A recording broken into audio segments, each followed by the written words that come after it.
Le transfert à 100 millions, le FC Barcelone agito pour recruter une pépite du Palmeiras. Luis Enrique tranche le talent du Barça à la porte du Paris Saint-Germain. Commentaire de Hansi Flick après le match. Commentaire inattendu de l'entraîneur du Slavia Prague après le match contre le Barça. Et avant de commencer, n'oubliez pas de partager votre avis dans les commentaires sur la performance du Barça aujourd'hui. Et si vous suivez le FC Barcelone, n'oubliez pas de vous abonner à la chaîne et de liker la vidéo. Le transfert à 100 millions, le FC Barcelone agito pour recruter une pépite du Palmeiras.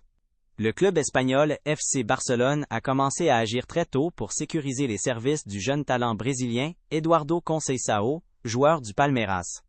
Le club catalan cherche à poursuivre sa politique de détection des jeunes talents en Amérique du Sud avant que ceux-ci n'explosent pleinement et soient recrutés par des clubs concurrents. Les rapports ont révélé que le directeur sportif du Barça, Deco, avait déjà rencontré les agents de Conceição dans les installations d'entraînement du club. Lors de cette rencontre, la situation du joueur et son développement continu avec son équipe brésilienne ont été discutés, confirmant ainsi le sérieux du club à recruter le joueur à l'avenir. Conceição a fortement attiré l'attention lors de sa participation au célèbre tournoi Jeunesse Copinha au Brésil, malgré le fait qu'il soit l'un des plus jeunes joueurs de son équipe. Le joueur a montré des performances impressionnantes, attirant l'œil des recruteurs des principaux clubs européens présents actuellement au Brésil pour suivre les nouveaux talents. Détail de l'intérêt du Barça pour la pépite du Palmeiras. Eduardo Conceição, âgé de 16 ans, se distingue par ses compétences techniques élevées qui lui permettent de jouer à toutes les positions offensives, que ce soit comme ailier ou meneur de jeu.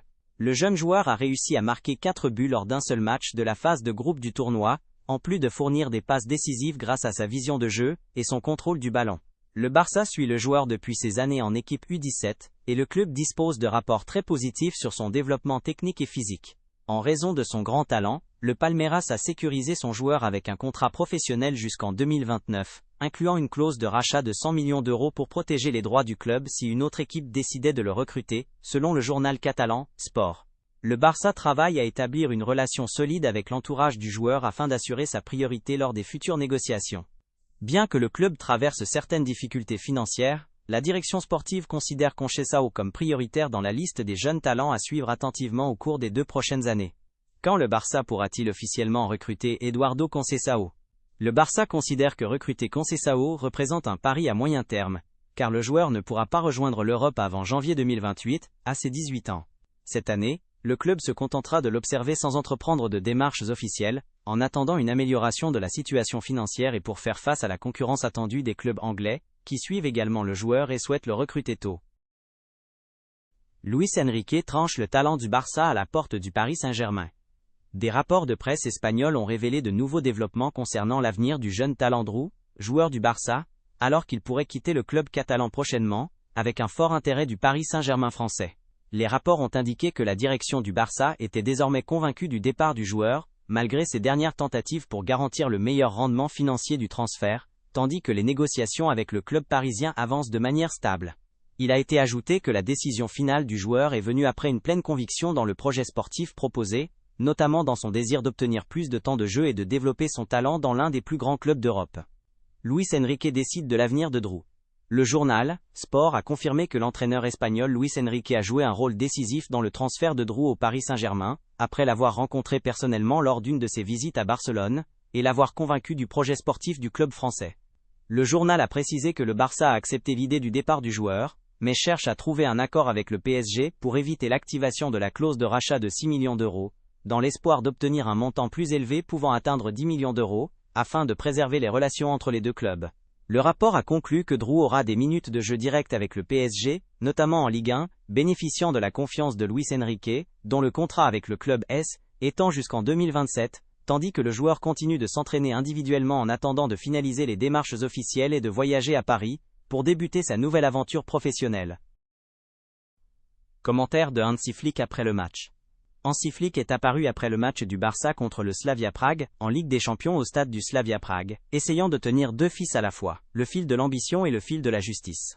Il n'est pas entré dans des détails dispersifs, et n'a pas transformé son discours en polémique. Mais il a été clair sur le message principal. Le Barça ne vit pas de promesses. Le Barça vit pour l'objectif. Flick a déclaré que ce qui compte avant tout est l'image de l'équipe devant ses supporters, car le public du Barça, selon ses mots, n'est pas un public qui se contente de regarder, mais un public qui pousse le club vers l'avant, voyage, est patient et met son cœur dans chaque soirée européenne.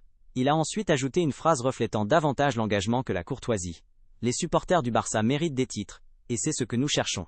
Il a expliqué que l'ambition n'est pas un slogan à dire après les matchs, mais un travail quotidien qui commence à l'entraînement, avec discipline, et dans les petits détails qui font la différence en Ligue des Champions. Flick a parlé de la nature de ses rencontres à l'extérieur, soulignant que jouer dans les stades européens ne se limite pas à 90 minutes, mais constitue un test mental et rythmique. Pression des supporters, rythme rapide, moments instables et décisions à prendre rapidement. Il a affirmé que son équipe avait appris des choses lors du match, et qu'il souhaitait voir le groupe plus calme dans les moments de tension et plus décisif, lorsque le moment pouvant changer le cours de la rencontre se présente. Pour lui, les titres se construisent sur la constance, et non sur c'est clair, sur la capacité à répéter de bonnes performances, lorsque les circonstances sont difficiles, pas lorsqu'elles sont faciles. Ensuite, Flick a abordé le sujet de l'arbitrage. Ici, il n'a pas élevé la voix. Mais il n'a pas caché son agacement face à une idée répétitive. Il a déclaré qu'il espérait que les décisions arbitrales soient toujours correctes, claires et cohérentes. Car le football moderne ne permet plus à une équipe, n'importe quelle équipe, de sentir que les critères changent d'une action à l'autre. Il a souligné que le Barça, à de nombreuses reprises, sent qu'il reçoit des décisions incorrectes ou, du moins, des décisions prises sans assez de clarté, ce qui génère de la frustration. Flick a expliqué son idée simplement. L'erreur est possible, mais ce qui ne doit pas se produire, c'est la perte de cohérence.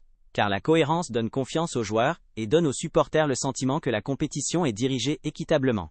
Il a affirmé qu'il ne cherche pas d'excuses, ni ne veut fuir la responsabilité de équipe, mais qu'il ne peut pas ignorer que les décisions arbitrales peuvent affecter des moments très sensibles dans des matchs de cette envergure, et qu'il est nécessaire que l'image soit juste pour tous.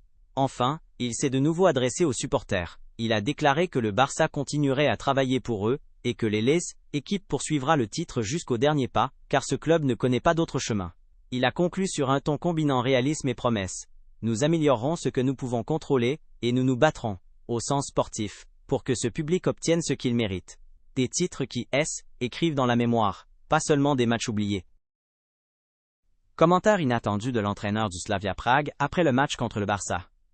Après le match contre le Barça, l'entraîneur du Slavia Prague est apparu avec des déclarations calmes mais pleines d'admiration, comme s'il ne voulait pas se cacher derrière les résultats ou les détails, mais dire ce qu'il avait vu de ses propres yeux sur le terrain.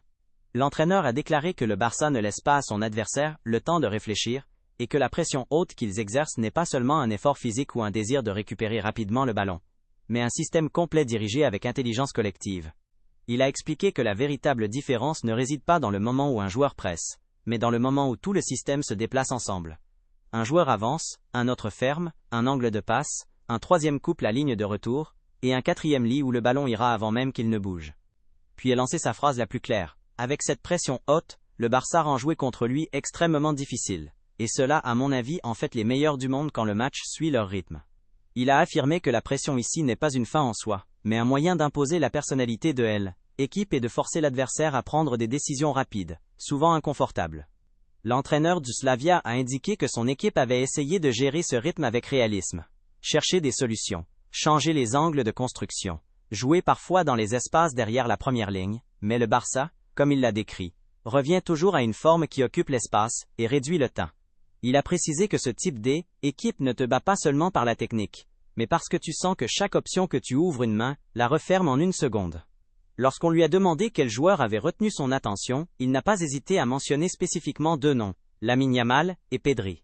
Il a commencé avec Lamine Yamal sur un ton mêlant admiration et étonnement, disant que le joueur possède quelque chose de rare. Le courage de décider à un moment où les options semblent limitées. Il a expliqué que Yamal ne joue pas comme un petit talent essayant de prouver sa valeur, mais comme quelqu'un qui sait exactement ce qu'il veut de l'action. Quand ralentir le rythme, quand accélérer, quand dribbler, et quand effectuer une passe décisive qui change la scène. Il a ajouté, quand un joueur de cet âge peut lire la situation avec autant de précision, cela signifie que nous avons affaire à un joueur exceptionnel. Puis il est passé à Pedri, déclarant que sa valeur ne réside pas seulement dans le beau toucher de balle, mais dans la façon dont il organise le chaos. Il l'a décrit comme un joueur qui apporte un cerveau supplémentaire à son équipe sur le terrain, car il sait quand garder le ballon pour sortir son équipe de la pression, quand passer rapidement pour accélérer l'attaque, et quand demander le ballon dans des zones peu sollicitées. Il a affirmé que Pedri ne crie pas et ne se met pas en avant, mais contrôle le rythme de manière à ce que l'on ait l'impression que le match se déroule à son gré. L'entraîneur du Slavia a conclu ses propos par un point qui semblait un signe de respect. Il a déclaré que jouer contre une équipe comme le Barça donne à tout entraîneur l'opportunité de voir comment la qualité se construit dans les détails, dans la pression, dans les transitions, dans l'audace, Et avec des joueurs comme Yamal et Pedri, qui font la différence car ils jouent avec un esprit calme au milieu d'un match qui ne s'arrête jamais.